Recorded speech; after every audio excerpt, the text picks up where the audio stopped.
Good morning. Aaron Crampton here. I'm the chairman of the Killester Garden Village Committee. So we're here today in Killester on Middlethird Green for the Centenary Community Day, Saturday 26th of August 2023. So what today basically is, it's as it says, the Centenary Community Day. It's a community day to celebrate the centenary of the First World War ex-servicemen houses of Killester. So that comprises of Abbeyfield further up, Middlethird all around the green, and the Domain and the Orchard. There's 289 World War I ex-servicemen houses altogether. So 289 families that were settled here from the 1920s onwards. The first original scheme of 247 houses was finished in August 1923. That was Abbeyfield, Middlethird and the Domain. So today is our celebration of the estate of the families and in the First World War ex-servicemen that lived here in this quite unique and hidden history of Dublin. So we've got different displays on today. We've historical displays, we've local businesses, we've Dublin City Council. We have obviously our official book launch of the Killester Garden Village Book being launched by the Minister of Housing, Local Government and Heritage, Mr Darragh TD. And we have some other VIPs from different embassies arriving, including the British, French, Belgian and Turkish embassies. We'll also have some different veterans from both the British Forces and Defence Forces. And we have, of course, some elderly residents coming, two of which are Jessie Brophy and Imelda Martin. Both are 90 years of age. My name is Jessie Brophy. I lived at 90 Abbeyfield, Killester. We had a wonderful mother and father.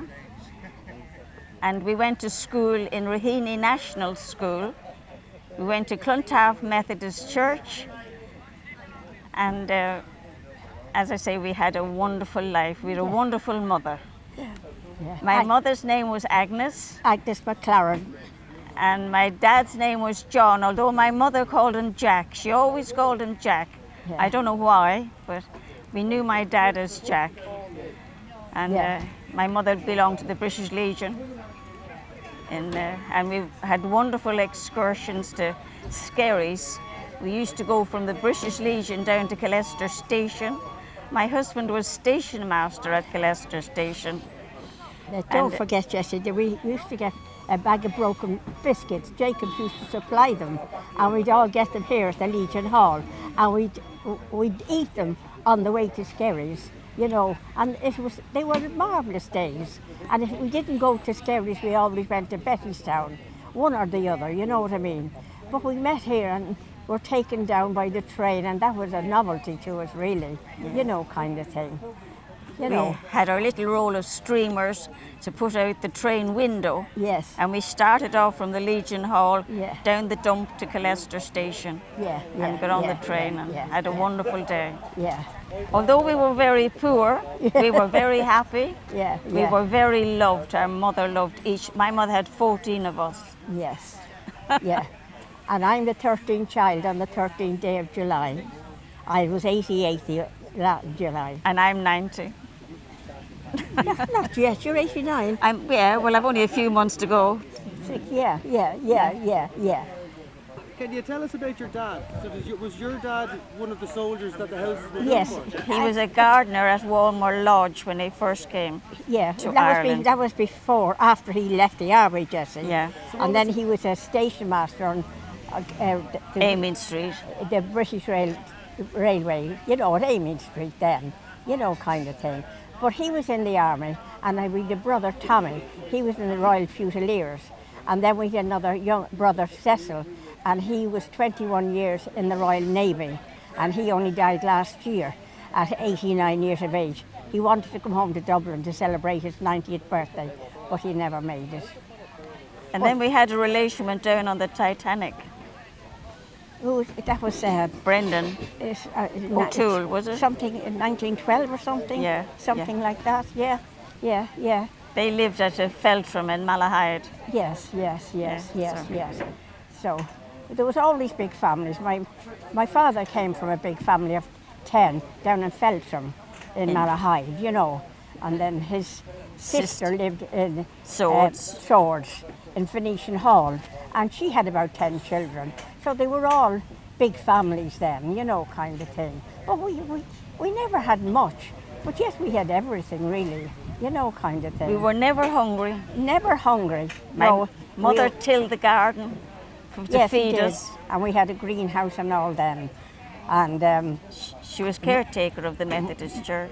Mother always made us a nice big bowl of soup of leg beef and leg mutton, wasn't it? Yeah. Yeah, we lived on kind of soup. thing. Or a pot of rice and raisins or something in that line.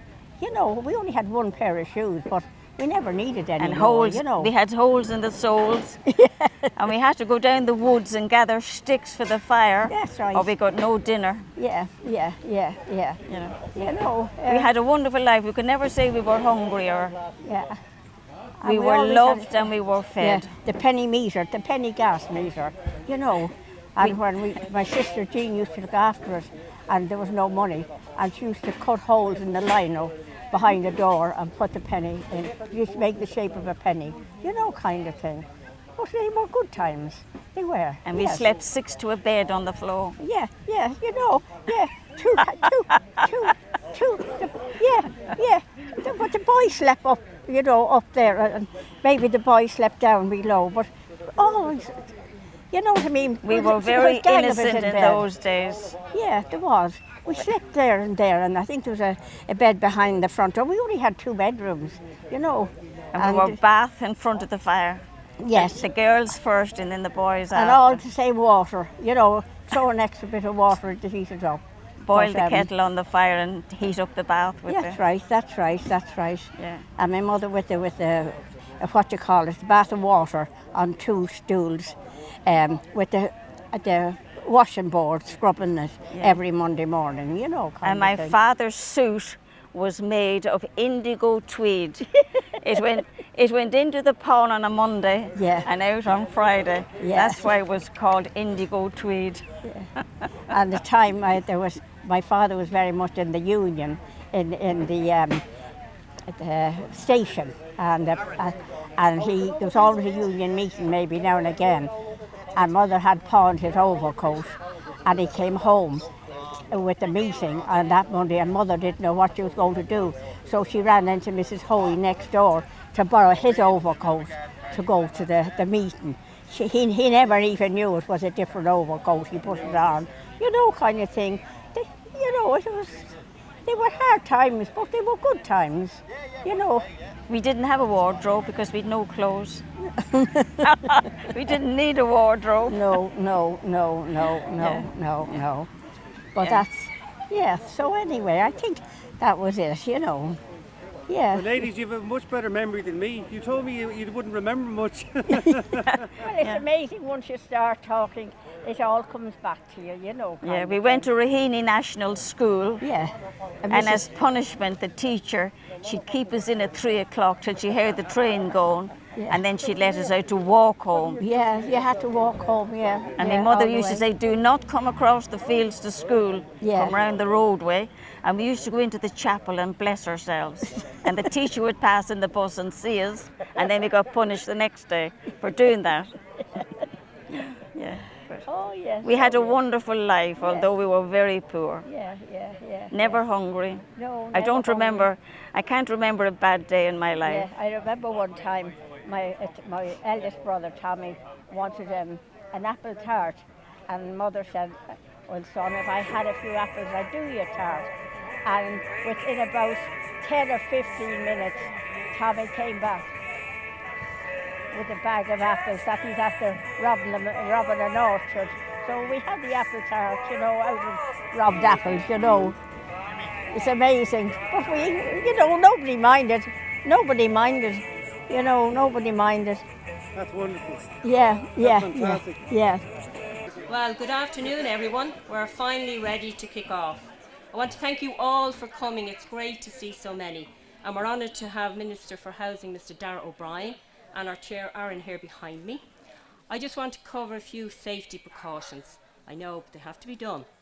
So, firstly, we're in a wonderful green area here with very old trees. So I would ask any smokers among you, please make sure you extinguish your cigarette and dispose of it carefully. Also, we are not allowing any barbecues on the green today. You will see a lot of the roadways around are closed off, but the main roadway is still in use. So, if you need to cross, please do so with care. We also have toilet facilities. I'm sure you're probably all familiar with the Killester Club. So toilet facilities are all to my left and up into the club. There's also a food van there. Yeah. For anyone who may need first aid, we have our civil defence group. We have the civil defence group here to the left. Or if there's lost children, bring them to the civil defence and they'll be picked up there when the parents want them. Okay, so I'm going to hand you over to Aaron, Chair of the Killester Garden Village, and he will then introduce our Minister to you. Thank you. So good afternoon, everyone. Hopefully, I'm just fingers crossed for the weather. I know we got unlucky there with that last shower. It's typical Irish day. So good afternoon. I'd like to warmly welcome the Minister, embassy representatives, distinguished guests, ladies and gentlemen. It is my honour today as Chairman of the Killester Garden Village Committee to welcome you all today at this special event here in the Killester Garden Village for its centenary celebration, along with our book launch of the Killester Garden Village Book, and to recognise and honour the service of the First World War ex-servicemen who settled here in Killester, along with their families. So I'd like to warmly welcome our guest speaker, the Minister of Housing, Local Government and Heritage, Mr Darragh TD, representing the Government, to our Centenary Community Day and official book launch. The visit of the Minister today shows the commitment of Government in supporting local Decade of Centenaries events in an inclusive, respectful and diverse way, which is very much the case today as we stand in what was known to some as the Killester Colony. I would like to also warmly welcome the British Defence Attaché, Colonel Sean Grant, representing the British Embassy. I would also like to warmly welcome representatives of the French Embassy, Miss Carol de Valder representing the Belgian Embassy, Mr Mehmet Ig Ersin representing the Turkish Embassy. I would also like to welcome Mr Paul Stephenson, the Chairman of the Royal British Legion Republic of Ireland branch, Mr David Levins, Chairman of the Royal British Legion Claddagh branch, representatives of the ONE, Senator Gerard Crogwell, President of the Connacht Ranger Association, and also Deputy Cottleberry today. I would also like to welcome Mr Brian Moroney, Chairman of the Royal Dublin Fusiliers Association, and those representing other regimental associations today, like the Leinster Regiment, the Royal 18-foot Royal Irish Regiment, the Munster Regiment, and also the Royal Irish Regimental Association in Northern Ireland. I'd like to welcome members of the religious community today as well. We have Reverend Canon Leslie Robinson and Father Joseph Whelan. I would also like to welcome the presence of all the local businesses and local organisations that have came today, either with a stand or either in the crowd today.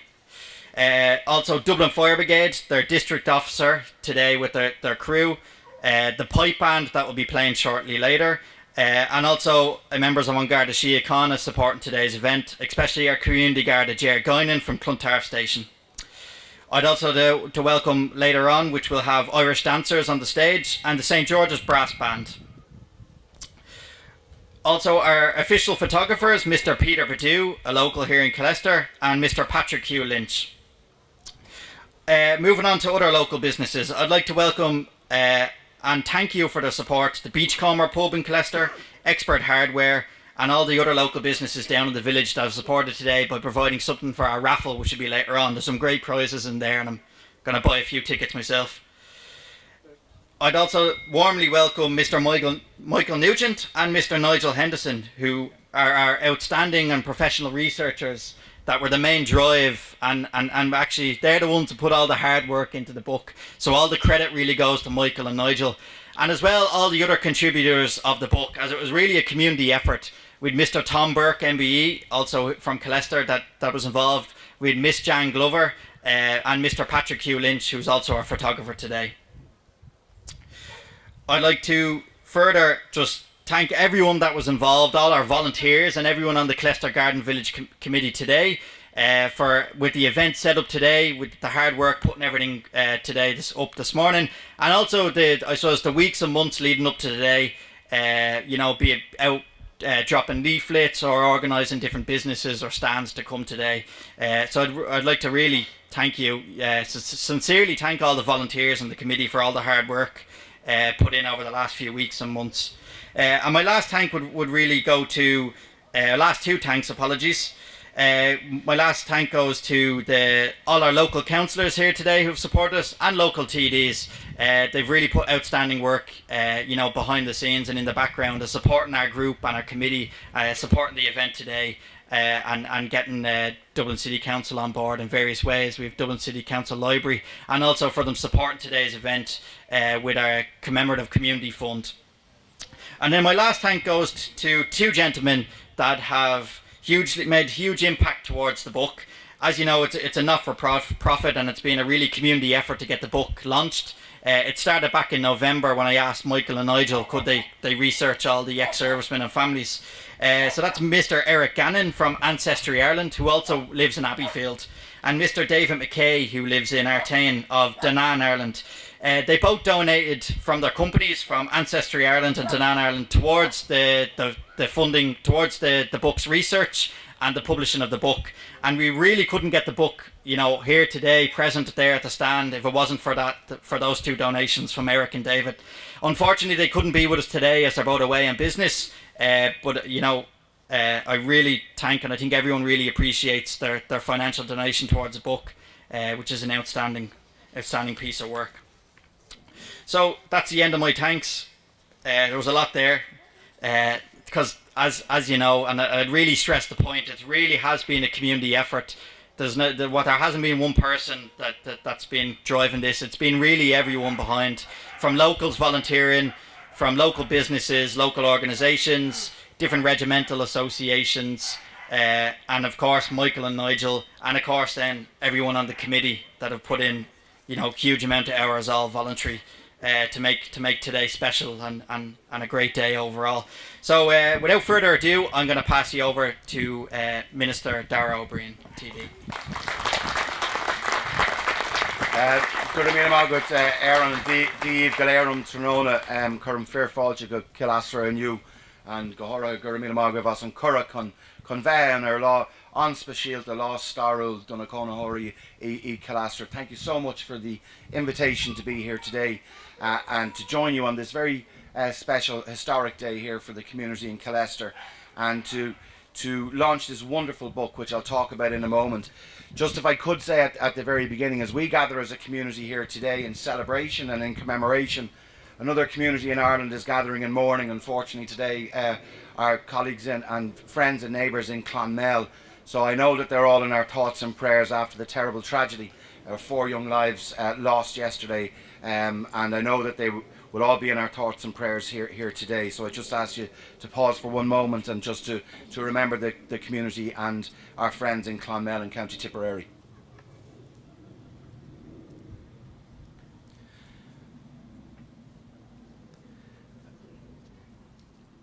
Thank you indeed for that.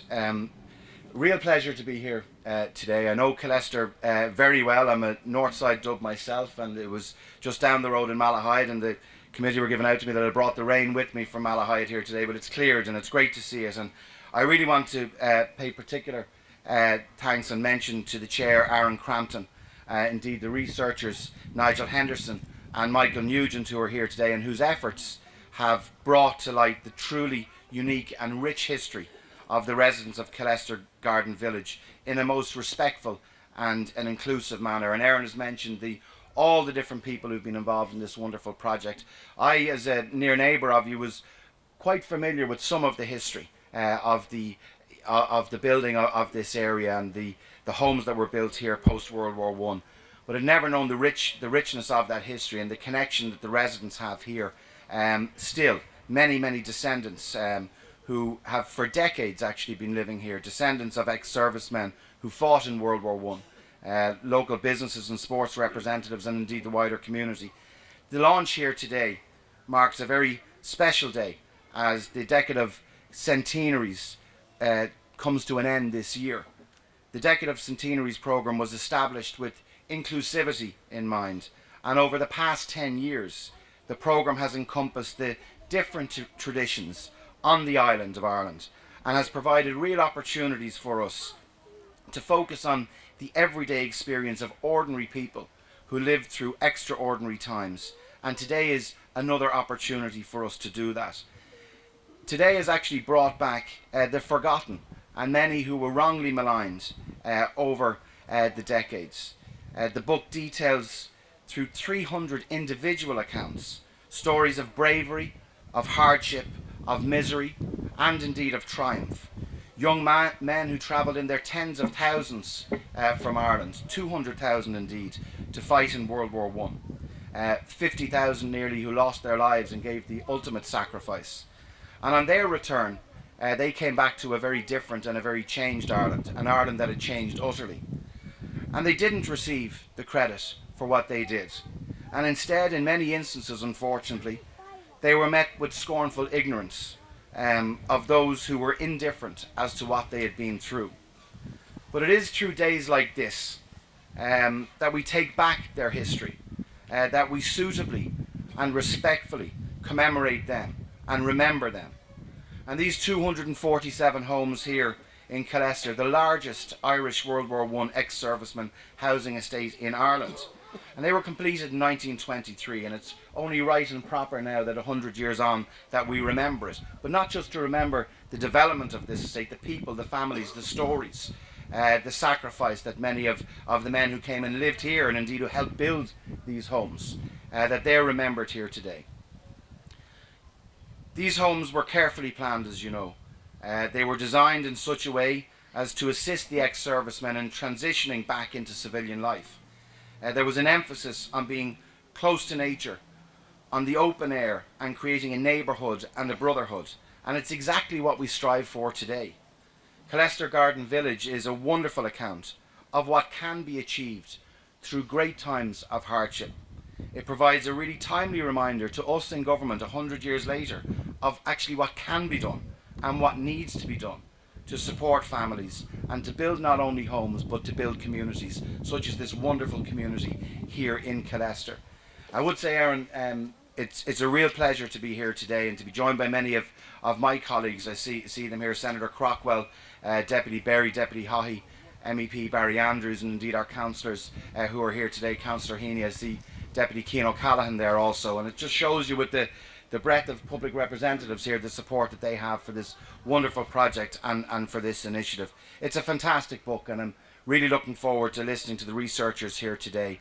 I do want to, in conclusion, thank you for the real honour of being here today, to remember all the men, all the women, all the children who grew up, who made this place their home, and we can see 100 years later how strong this community still is as an integral part here in North Dublin. Gura míle maith agaibh go léir.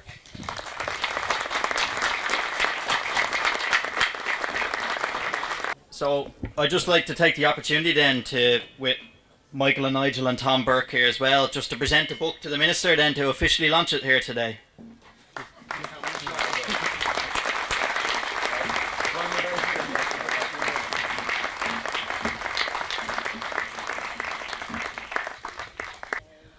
Now I'm going to introduce two of our researchers, as we refer to them. We have Michael Nugent and Nigel Henderson. These are the two researchers that we had working on our book. So they're going to just give you a brief overview of their work and some of the findings they have.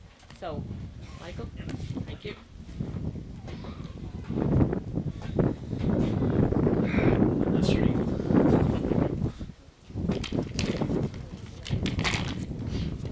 Good afternoon, Minister, honoured guests, ladies and gentlemen.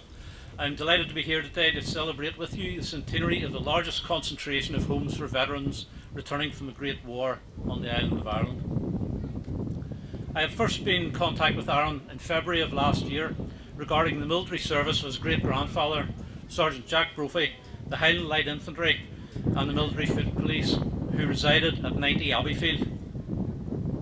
We were in contact on and off throughout 2022, and in October he mentioned that the centenary was upcoming and that he and his committee were looking to mark the occasion in a suitable manner. We discussed the option of identifying the initial residents, and the project that has culminated in the book which is being launched here today began from those unspectacular beginnings. As in so many similar cases, what started out as the possibility of recording the names of the residents on a spreadsheet rapidly grew wings. I realised at a very early stage that due to the numbers involved, I would be unable to undertake the research project alone. and I contacted my colleague Nigel Henderson and ran the idea past him. Nigel and I had collaborated in projects to identify those whose names were missing from the Great War memorials in Ballymena and Larne in County Antrim, and with many discussions over coffee came up with the idea of a book. And at this point I would like to say that this project would not have come to fruition without Nigel's drive, determination and expertise. There was, however, a significant difference between the war memorial projects that we had undertaken and the Killester project. The war memorial projects were undertaken over a period of years. With this project we had 6 months. It is no exaggeration to say that we worked all day, every day, to ensure that we met the deadline. I will have to bring a copy of the book home to show my wife, and I'm not sure she believed I was actually researching all the time. In carrying out the research, it was the personal stories of the residents that intrigued me the most. From the mundane stories of everyday life to family tragedies and stories of heroic deeds, they are all contained within the book. The research completed, Aaron, along with the publishers, have done a fantastic job of presenting the information in such an excellent manner, again in a short time frame. The book itself will appeal not just to those interested in the Great War and those whose relatives populated the village, but will also be of great value to those interested in life in Dublin in the early 1920s. I am honoured to have been involved in this fascinating project, and I wish Aaron and his committee every success for the future. Thank you.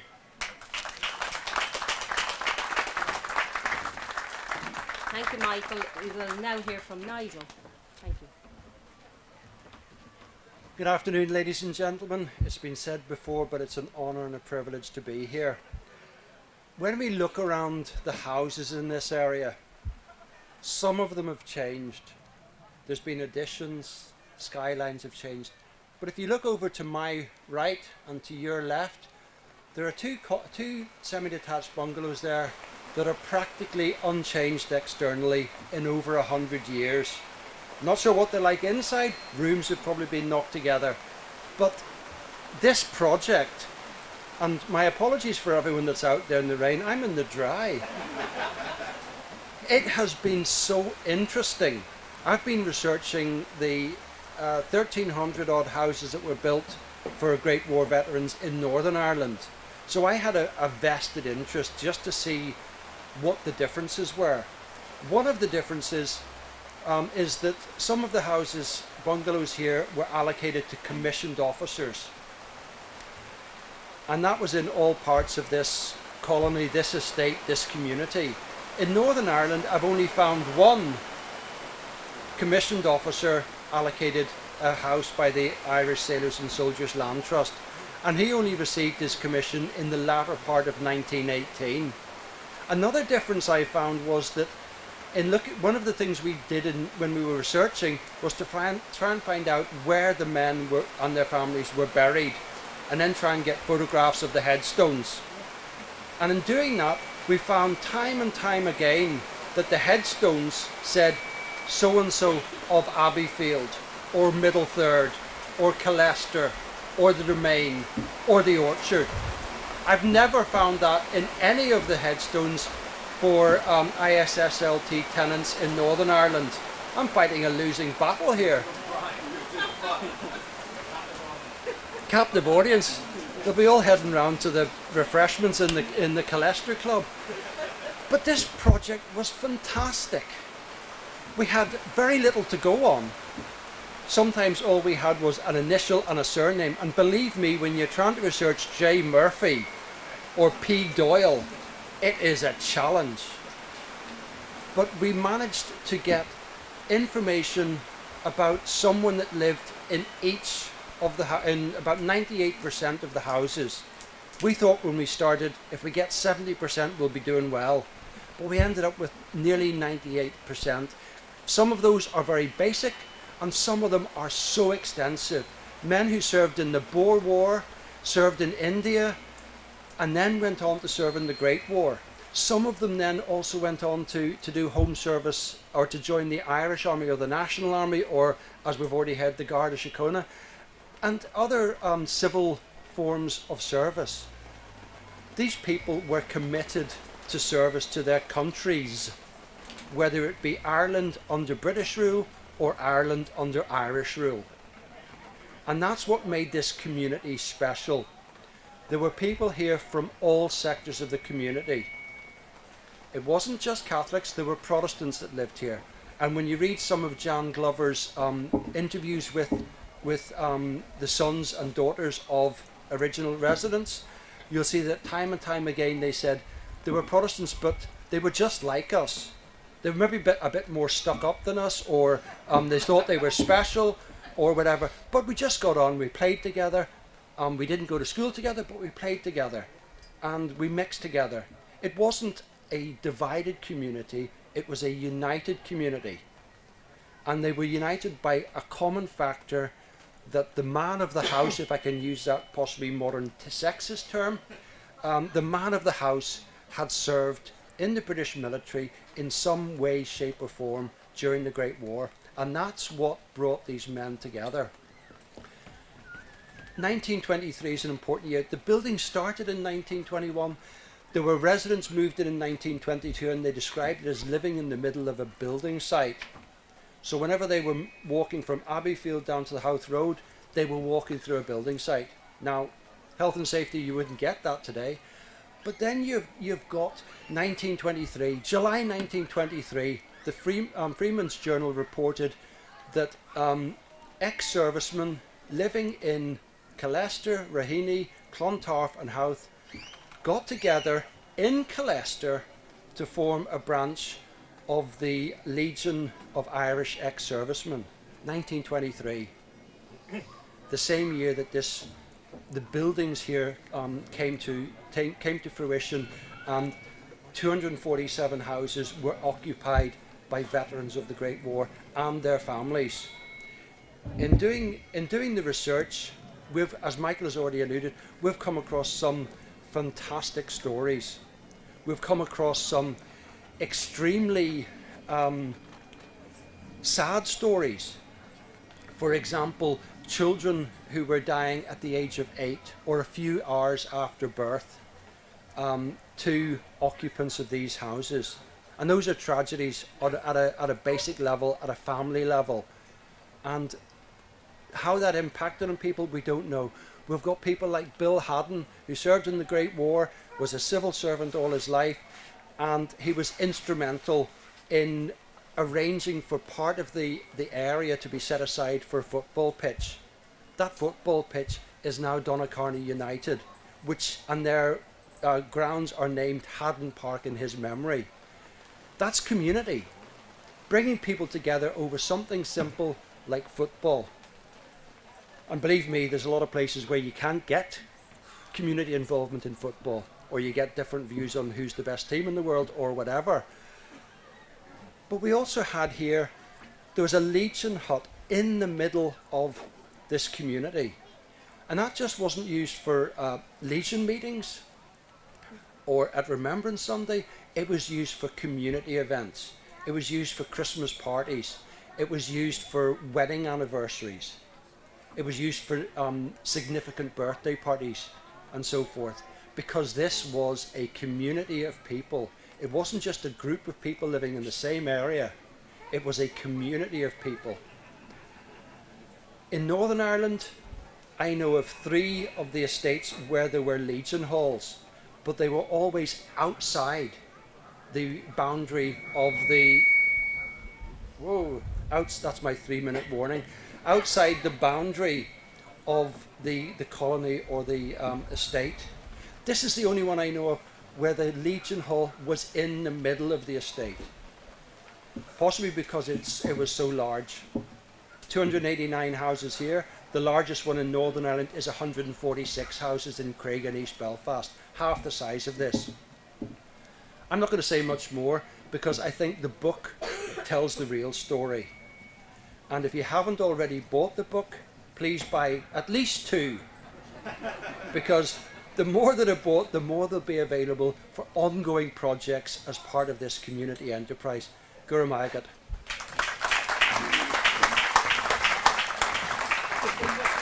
Thank you, Nigel. We're now going to hear from a lady who was born and reared in the Killester Garden Village, and she's just going to give us a little overview of what it was like to grow up in Abbeyfield in those days. So, Miss Imelda Martin Doyle. Thank you.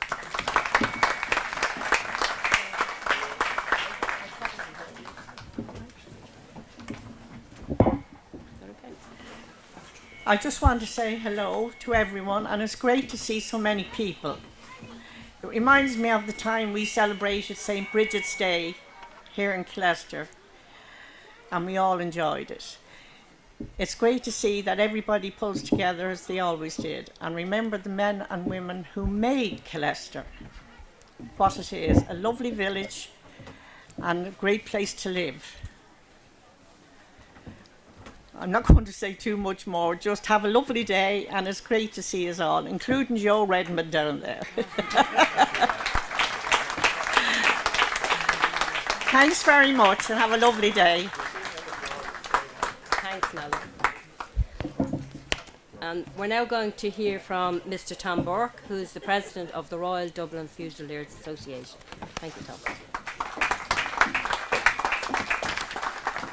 Thanks for waiting around, folks. It's a bad old day. So, okay, if I can just say a little few words, you can bear with me then, I'll let you go then. Okay, so it is amazing to think that the shockwaves created by the assassination of a member of an Austrian royal family in June 1914, which resulted in the global catastrophe of the First World War, has trickled its way over the past 100 years to wash up on this little patch of green grass at Killester.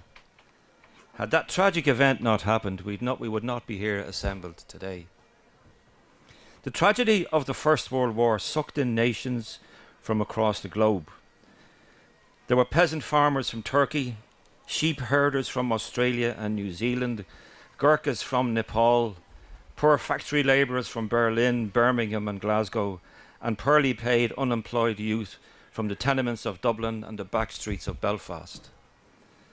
Their commonality of poverty gave them no reason to slaughter each other in their tens of thousands. The idealists who volunteered were fed on a pre-war diet of imperialism and empire for king and Kaiser, or for a better world, soon realised they had made a mistake when they reached the battlefields of the Somme, Flanders or Gallipoli. It all ended with disillusionment and abandonment. What was it all for? And only to start the same just 20 years later. The Ireland the Irish veterans came home to had changed. As Yeats said, quote, "A terrible beauty had been born," end quote. It was born in their absence. Unlike their counterparts in Europe in the immediate years after the war, Irish ex-servicemen were often the verbal and physical targets of their fellow countrymen. The majority, however, simply kept their heads down and got on with their lives. They had seen enough killing in one lifetime. Most of the Irish ex-servicemen and women returned from the war in 1918 to the same tenement and poor farming misery they escaped from in 1914. Thousands faced unemployment and the poverty it brought with it. Veterans sold matchsticks, some resorted to begging in the streets. It is important to note, however, that the unemployed and destitute Irish ex-servicemen did not have the monopoly on the misery of unemployment and the lack of a decent house in the post-war years. They suffered the same fate as their unemployed fellow Irish citizens. Had it not been for the ex-service charities such as the Royal British Legion, the Joint Committee of the British Red Cross and the Order of St John's Ambulance Brigade in Dublin, and indeed the St Vincent de Paul Society, thousands of Irish ex-service families would have fallen into dire poverty and destitution. It must be remembered that the positive contribution the Legion Hall beside us had made to the community over the last 100 years. Thousands suffered mental and physical wounds for the rest of their lives. Their memories, and indeed the nightmares the Irish veterans brought home with them, were hidden away in mental hospitals or shoeboxes and biscuit tins in the attics or under the bed in the house. A medal, a photograph, or the button of an old tunic were kept as reminders of who they once were and what they had seen as younger men. When spoken in latter years, they told their stories in hushed tones round fires and kitchen tables in the homes they had lived in. Those stories seeped into the stones and the walls and the timbers and the roofs of places like Abbeyfield, Middlethird, the Domain, and the orchard of Killester village, and to remain there for over 100 years. But, as the saying goes, cometh the hour and cometh the man. And in this hour cometh a man, Aaron Crampton, who along with a motivated committee of Gerry Leigh, Kevin Martin, Martin Marion, Avril Stephenson, Linda Byrne, Francis Chance, Ciara Ryan, Tommy Crampton, Rita O'Reilly and Eamon Delaney, and I name them all, began a project to take the shoe boxes and biscuit tins from the attics and wardrobes and to bring them out into the sunlight and place them in the window boxes in the front rooms of the Killester village. Their work was a magnificent example of community spirit. Included in this project is the installation of a small garden of remembrance, or a garden village garden, I suppose, and thank you to Dublin Parks Department for their production of a fine park, hopefully. Also is the production of the little book, which was we mentioned, Killester Garden Village, The Villages of the Great War Veterans and Their Families, published by Liffey Press, which I encourage you all to buy. Through the wonderful research skills of Nigel and Michael, and indeed Patrick Lynch in previous years, they compiled the stories in the shoe boxes and the biscuit tins, the forgotten stories of men like Hugh Grant of Abbeyfield, who incredibly served in the First and Second World War. So too did Gerald Desmond from the Orchard. Mr Devon served in the Second Royal Dublin Fusiliers in the First World War, and with the Pioneer Corps in the Second World War. James Curry, also from Abbeyfield, served in the Dublin Fusiliers. He died in January 1954, aged 72, from, and I quote, shock due to injury of an old war wound, end quote. Their stories, and hundreds more like them from Killester, are no longer told in hushed tones. They are told now with pride and respect. The book serves many purposes. It is an historic record of the story of Killester's Great War veterans and their families. It is one small piece of a jigsaw that makes up the complicated tapestry of the historiography of Ireland and the Great War. It will contribute to a wider history of the parish of Killester.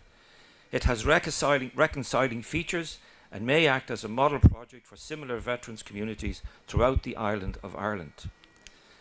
On many of the headstones of soldiers buried in the Commonwealth War Grave cemeteries dotted along the Western Front, you will see little stones placed on the headstones by people visiting the graves. Those little stones are reminders by passers-by that the man in the grave below has not been forgotten. This book is our little reminder stone to tell the passers-by that Killester's veterans and their families were not forgotten. I will conclude with the words of Stephen Gwynn, an officer in the Connaught Rangers, who once wrote a lament of the Irishmen who died in the Great War. And local businesses stands, an ice cream van, and we'll now have Dublin Fire Brigade Pipe Band giving us a few songs shortly. So thanks very much for coming today.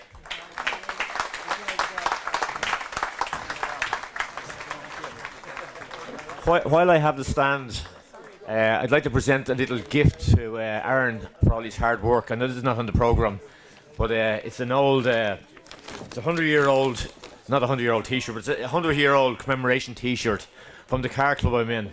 So there you go, Aaron, that's for you. Also the card to be signed by all of us. Says Gurad Mila Mahagut. There's also a little badge, a commemoration of the World War I Flanders badge. So, and there's a book as well from going to signed by all the committee. Thanks, Jerry. Really appreciate it. I'm on your official photographer here. Oh, there you are. I didn't see that.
So I'd like to thank Dublin City Council, the Department of Tourism, Arts and Culture, and then the Department of Housing, Local Government and Heritage for today.